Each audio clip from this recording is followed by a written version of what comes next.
Hey, how's it going everyone? Tazen here. Today bring some more really exciting Final Fantasy VII Remake news, because today we're going to be going over a lot more brand new leaks for the game. So this is continuing on from my previous video. We're going to be looking at a lot of really cool leaks that also match up between two big sources.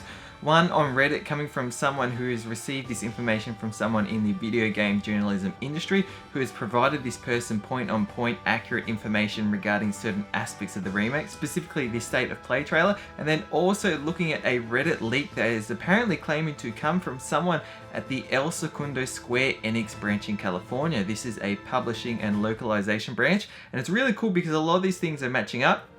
Now, in regards to the leaks that we're going to be going over today, in the previous video I went a lot over how the game will be broken up into several parts and a lot of the character designs and story elements. Today we're going to instead be looking at a lot of the combat gameplay leaks, which are really exciting, as well as the world design instead of the character design. Now these are really cool stuff. Firstly, we're going to go over the leaks for the world design, because this is something that we've heard much less about and we've seen much less about in the previous trailers. We've already seen some of the combat stuff. So firstly, looking over the leak which is coming from apparently the Segundo Square-Enix branch, it's mentioned here, overworld map is almost seamless. There are some zones, there will be roads and methods of transportation, it is open world. Vehicles like the tiny Bronco work almost exactly the same, only being able to go in lighter water. There will be items available occasionally on the field.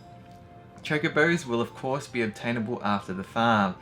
This is really cool. So firstly, one thing I want to mention is how it's talking about the open world map will be almost seamless.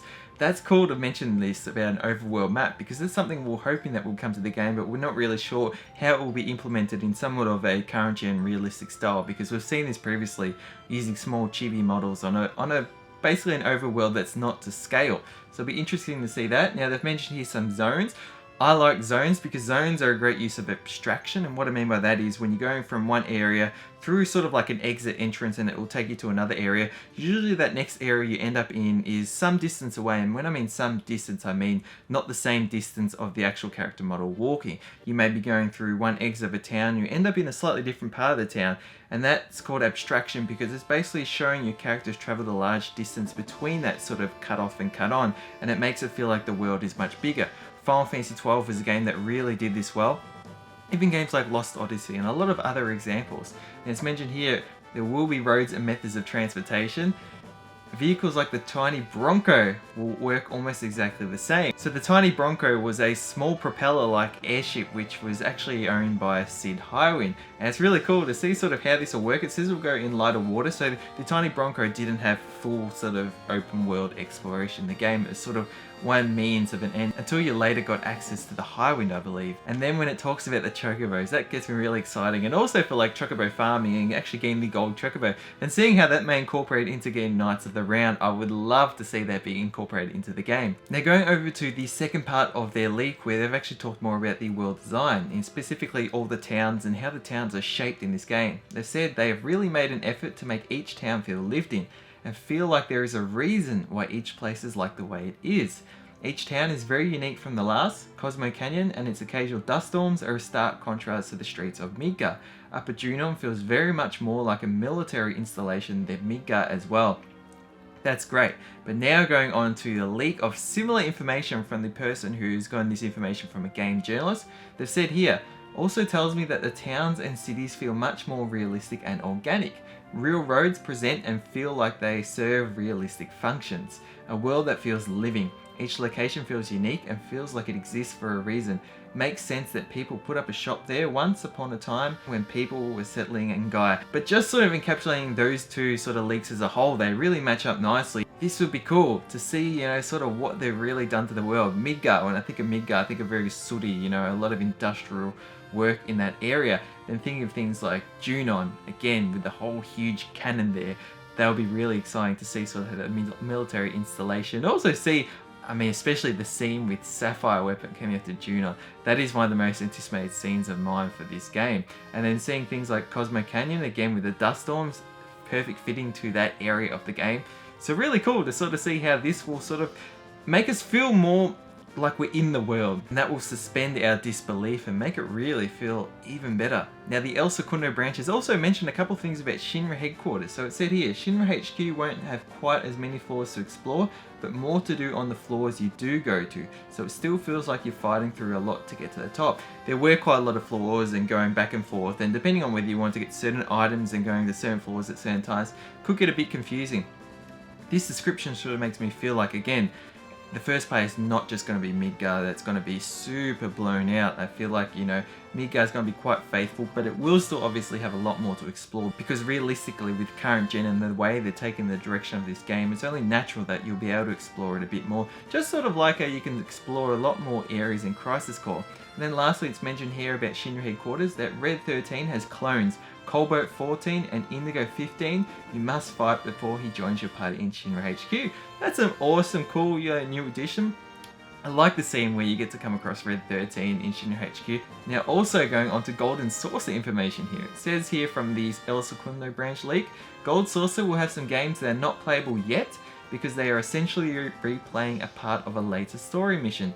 Some will be playable right when you arrive.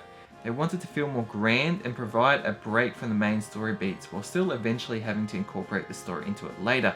That makes perfect sense too, even just as a leak, because there is a second time you go back to Gold Saucer for story related reasons, and that's also where the whole date scene and stuff is. So to sort of break up what's available in the Gold Saucer depending on the times you go there, I think that's great, because again, Gold Saucer 1, it does have sort of story related sections to it, but it also is a great place you can go for just side quest content, you know, mini games and stuff. So again, it's all about striking that balance between the two. And now moving on to the combat gameplay leaks, and these are fantastic. So again, starting off with the El Segundo leak, it's mentioned here that different weapons have different triangle heavy hits. Does not cost an ATB charge. Buster Sword has Punisher Room, for example. You use these heavy hits after a string of regular hits. Regular hits are chip damage, and the main damage will be from heavy hit combo finishes, and then of course the massive limit breaks. That would be fantastic, and again, give us some variety in the gameplay. You've got the standard attacks, but there's more depth to it. You do have these sort of like heavy hits attacks, and it says it doesn't cost ATB charge, but then you've got the limit breaks on top of that. And this is where I just want to go on to the limit breaks, because the journalist game leak has got here, limits will be familiar but different. For example, the characters will retain the ability to use all their limit breaks from the original game, but they will serve in different functions. For characters that had the full tree of 7 limit breaks, the first limit of that level will be a special attack, as in the one that you can use from the command menu more freely. Hence, braver in the shortcut menu, he says, which is what we saw in the State of Play trailer. But cross slash will be used as a limit break in the conventional sense. Bar fills up, attack is used, bar depletes after you select. So to simplify it further, Cloud's level 1, Braver, is a special attack from the menu, and his cross slash is actually used as a limit break, which then depletes the limit break gauge. Cloud's level 2, Blade Beam, is actually used as a special attack from the menu, so potentially like the heavy attack.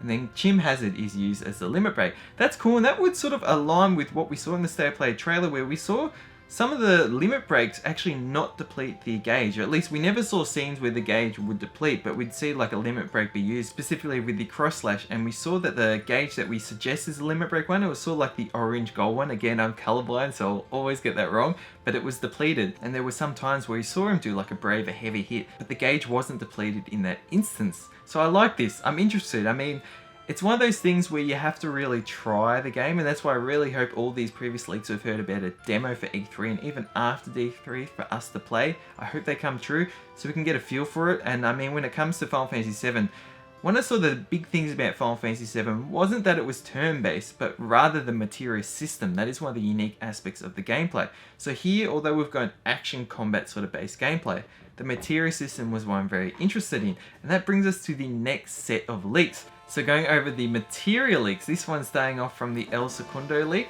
Materia is shown in almost all weapons. They do not appear in accessories, nor do accessories appear on your character model.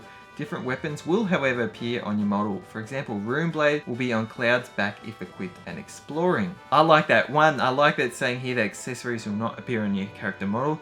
I'm happy that if it keeps it all faithful, but again, if we're actually getting different weapons, the weapons will show. Imagine having the ultimate weapon and seeing that on Cloud's back. And then here showing that Materia will be in almost all weapons. Now in the State of Play trailer, we did see Materia in the Materia slots on Cloud's Buster Sword. So we saw at one stage there were two Materia, one was a blue and one was a green one I believe, and then another time we also saw there was just one Materia in there. So it seems that one, not only we're seeing the number of Materia in there, possibly representative of the Materia that you have equipped, but also the Materia types, so seeing the different Materia colors. That's really cool. And then further going on with Materia based leaks, it also says that summons will work for the most part as cutscenes like the original. They do not fight with you on the field. There is one new summon, Amarok, and appears to be a wolf and causes darkness in addition to damage. Okay, now this is something that I think is big because not only mentioning there's one new summon, now Amarok is considered in Inuit legend. I believe it's a giant wolf that hunts and feeds on people who are too foolish to go out and hunt at night. So there's that whole night and darkness aspect, which sort of actually links up to Amarok. But when we also look at Final Fantasy VII Advent Children, we saw the classic Fenrir logo on Cloud, which is a wolf-like creature. And then we also saw Fenrir within Final Fantasy VII Advent Children's, the grey wolf, which had greater meaning. So even though Amarok may again not be Fenrir per se, but thematically, there is some sort of linkage there, at least if that's the way I think of it with my imagination. So again, we'll see sort of how that lines up. So reading this makes me start to feel like these leaks have more truth to them than not. Now then lastly, finishing off with just some of these Materia information from the game journalist leak, says here that he also states that magic and summon Materia will be very familiar in their use. Attaching them allows for those options to show up on the command menu, but you will want to strategically attach Materia as the characters will be a little less like blank slates than they were in the original game. They will have their niches in combat, and constantly utilizing them all will be beneficial for players. Trying to just spam one character will not get you very far in the game. You won't want to load your guys with a bunch of magic and weaken their attacks and HP stats, since they have to be close to the enemies for melee attacks. Whereas characters like Vincent and Barrett could show a little more, since they do not have to be up close and personal to deal melee damage. That's because they use gun-based weapons. That's really cool because this sort of lines up with something that Tetsuya Nomura has talked about in the past, several years ago in fact, mentioning that depending on the situation you're in, it's more beneficial to swap to different characters. Again, depending on whether you're dealing with flying enemies, swapping to someone like Barrett to be able to get the attack in on them, maybe even be able to knock those enemies down, and then switching back to Cloud to be able to go in for close range and deal heavier damage. So that's really cool, and something that may make for great incentive to constantly switch between characters, because some games, even though they allow for the ability to switch between characters, you may end up sticking with just the single player that you feel most comfortable with, or even the main character, just sort of in regards to the themes or the story setting. You may feel more comfortable being that main character like Cloud in this case. So I like the fact that it may, you know, be a game where we actually are forced to go to different players depending on those circumstances. So anyways, I'll leave it at that. Let me know your thoughts on all these leaks that we've come across. Again, I just want to always reiterate that leaks are something that I personally only discuss and think about as a possibility, because I don't ever want to say that all these things that I'm reading are things that will be in the game. Otherwise, one, I'm closing my mind off to other possibilities, and two, I would be being a bit naive in that situation. So again, we'll take them all and we'll hope that we may get some of these really great ones here. And you know, I feel like there is some truth in some of them, especially with the brand new summon and stuff. But I'd be very interested to learn more about sort of the world design and seeing if it'll be open world and seeing some of the Materia-based combat in action, hopefully with an upcoming trailer at E3.